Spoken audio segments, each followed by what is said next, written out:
Roderick stood there frozen, his face was pale. He'd experienced all kinds of hardships all his life, but at that moment, he didn't know what to do. He thought it was bad enough that he'd gotten cheated on. He didn't expect that there'd be a bigger surprise that followed. His son wasn't actually biologically his? This revelation was even more severe than finding out he was being cheated on. Mr. Rhys, are you sure? Roderick's eye twitched. He was clinging to the very last glimmer of hope. Mr. Brooks, it's a hard pill to swallow, but based on your body's current condition, you lost your ability to have children a long time ago. If you don't believe me, you can go get tested yourself, Dustin said firmly. To be honest, he was starting to pity Roderick. Although he was swamped with riches, his wife had an affair, and his son wasn't his. This double whammy would have driven any ordinary person insane. All right. Thank you, Mr. Rhys. There are too many people here. Shall we find another place to talk? Roderick asked, his face completely neutral. Of course. Dustin caught Natasha's eye and immediately agreed. All right. Dan, take Ms. Harmon and Mr. Rhys to the Brooks Manor. I'll be there after a while, Roderick instructed his driver. Dan hummed in response.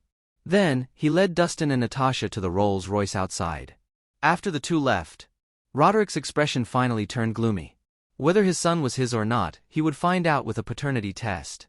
He could forgive his wife for her affair, but he couldn't handle raising someone else's child. Dustin and Natasha walked around the garden at the Brooks Manor, gazing at the beautiful scenery surrounding them. A few housekeepers trailed behind them, carrying trays of pastries and tea, ready to be called upon any time. After taking a stroll through the garden, they found a cool area to rest their feet. Ms. Harmon, do you think Mr. Brooks can handle this shocking truth? Dustin asked out of the blue. Chloe hadn't done something so demeaning, he actually wouldn't have stuck his nose where it didn't belong. Mr. Brooks has gone through all sorts of trials and tribulations. He should be fine. Of course, that's if you can cure his secret illness. Natasha smiled faintly. For a man, the ability to produce children was very important. As long as Mr. Brooks believes me, Dustin responded. As he spoke, a large shadow suddenly fell over them. It was Roderick. Hello, you two. Sorry for making you wait so long. Roderick wiped the sweat from his forehead, forcing a smile. Mr. Brooks, has the matter been settled? Dustin asked cautiously. Yes, it's settled. Roderick nodded.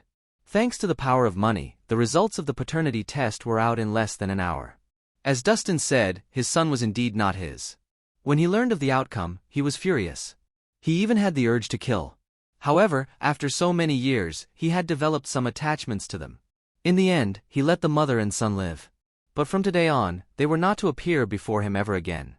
Fate truly dealt me a rotten hand. All my life, I did only good deeds, so who would have thought that not only would I lose my ability to have children, but I would also end up parting ways with my wife and child. Roderick heaved a long sigh.